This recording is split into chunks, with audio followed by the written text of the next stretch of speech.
मोह 5000 साल से भी ज्यादा पुराना है और ये हमारे जीवन में लगातार चला आ रहा है और आने वाली पीढ़ी में भी ये मोह हमेशा के लिए बना रहेगा। कहने का मतलब है जब तक मनुष्य जाती है तब तक मोह और माया है और ये बनी ही रहेगी।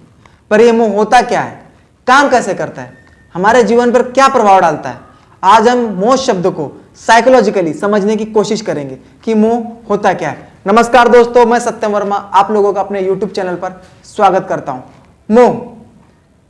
मोह को जानने से पहले आप ये समझ लीजिए कि मोह लगाव और उपेक्षा और इच्छाओं से परे आता है। इस कैटेगरी में मोह नहीं आता है। मोह एक भाव है, एक भावना है और जितने भी भाव और भावनाएं हैं ये हमारी मानसिक हैं।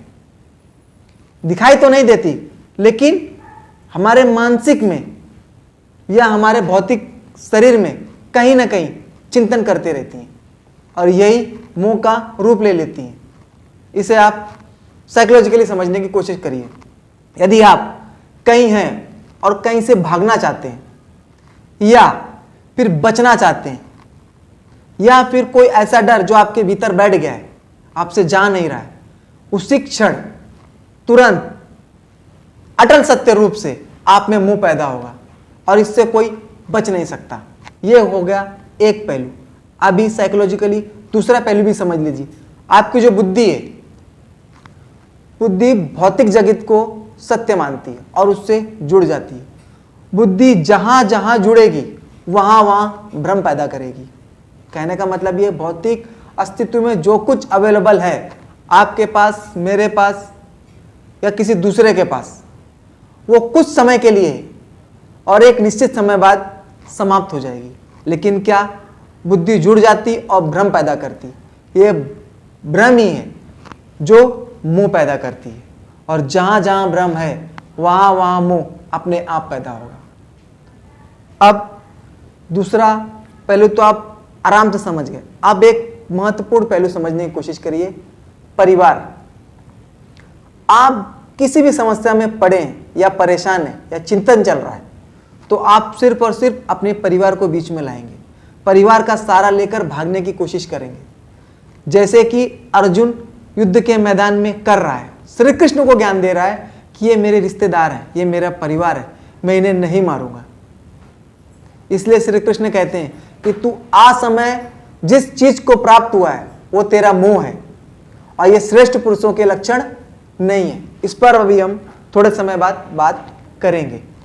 अब बुद्धि भ्रम कहां कहां पैदा करती और कहां कहां मोह पैदा होता है, अब इस पहलू को भी समझ लीजिए। यदि आप किसी धर्म, रीति रिवाज, मान्यताएं या कोई चली आ रही पुरानी परंपरा को फॉलो करते हैं तो वो आपको बांध रही और आप जहां जहां बंध रहे हैं वहां वहां मोह अपने आप आ रहा है, आपके साथ आ रहा है, आपकी परछाई के साथ आ रहा है। लेकिन हम क्या कहते हैं, हम हिंदू हैं। यदि आप खुद को हिंदू मान रहे हैं तो देवी देवता अपने आप आपके जीवन में आ जाएंगे, उपवास आ जाएंगे, बंधन आ जाएंगे। यदि आप मान रहे हैं कि मैं मुस्लिम हूं तो नमाज और रोजे अपने आप आ जाएंगे। वैसे ही पूरे धर्म का सिस्टम है। आप कुछ भी चीज पकड़ रहे हैं वो आपको मोह पैदा कर रही और ये हर एक मनुष्य कर रहा है, इससे कोई भाग भी नहीं रहा है और ना कोई भाग सकता है। अब प्रश्न उठता है, क्या मोह से हम बच सकते हैं? तो जवाब है बिल्कुल भी नहीं। मोह शब्द से या मोह की परिभाषा से कोई बच नहीं पाया। ना गौतम बुद्ध बच पाए, ना शंकर बच पाए, ना महावीर, ना जीसस, ना कृष्ण, कोई नहीं बच पाया। लेकिन क्या आज के जितने भी धर्म गुरु ठेकेदार बैठे हैं ना, वो कहते हैं कि मोह त्याग दो, मोह से भागो। भाई मोह से कोई नहीं भाग सकता। ये अटल आपके जीवन का सच है।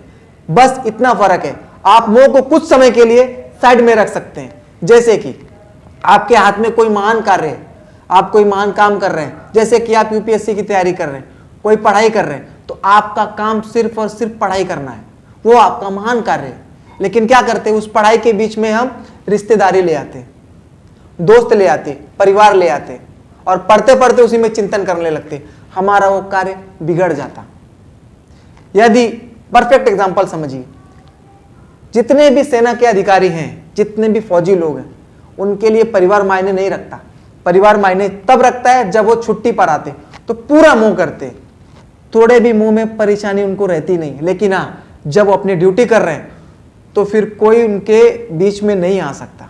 ये उनका काम है और आपका भी एक काम है। आपका जो काम है वही आपका स्वधर्म कहलाएगा। बात गहरी है, बड़े ध्यान से समझ लीजिए। आपके हाथ में कोई महान कार्य है, वही आपका स्वधर्म है। जैसे युद्ध के मैदान में अर्जुन के हाथ में सिर्फ और सिर्फ एक कार्य है, युद्ध करना। श्री कृष्ण वही कह रहे हैं कि तू युद्ध कर ले, हार जाएगा तो कोई बात ही नहीं, जीत गया तो तू जितना चाहिए उतना मोह करना, कोई तुझे रोकने वाला नहीं। लेकिन आज समय जो तूने पकड़ा है वो तेरे लिए मोह है। आज समय उसने क्या पकड़ा है, गीता में समझने की कोशिश किया। आज समय उसने बुद्धि पकड़ी है, भौतिक जगत को अस्तित्व मान रहा है, सच मान रहा है और खुद के लिए भ्रम पैदा कर रहा है। श्री कृष्ण वो ज्ञान दे रहा है कि मेरे परिवार वाले मैं इन्हें नहीं मारूंगा। तो श्री कृष्ण वही समझा रहा है कि जो तूने आज समय पकड़ा है वो तेरा मोह है। और हमारे भी जीवन में यही है कि हम आज समय कुछ भी पकड़ रहे हैं, यही हमारा मोह है। बस कुछ समय के लिए साइड कर दीजिए, आपका कार्य भी महान हो जाएगा, आप भी महान हो जाएंगे। और एक बात, ये जितने भी लोग कहते हैं ना कि छोड़ दो, मोह त्याग दो, भाई तो कोई मोह नहीं त्याग सकता। बस इतना फर्क है कि मोह समय समय पर कम किया जा सकता है। जितना आप मोह को कमजोर करेंगे उतना आप अपने जीवन में सफल होंगे। ये है मोह की साइकोलॉजी। और एक बात, हाँ दोस्तों, आप इस चैनल को सब्सक्राइब कर लीजिए। मेरे जितने भी साइकोलॉजिकली वीडियो अपलोड होंगे सबसे पहले आप तक पहुंचेंगे। यदि आपको ऐसा लगता है कि कोई चीज़ आपको बांध रही है, जैसे कि कोई रीति रिवाज परंपरा, कुछ भी चीज़ हो, आप मुझे डायरेक्ट कॉल्स कर सकते हैं।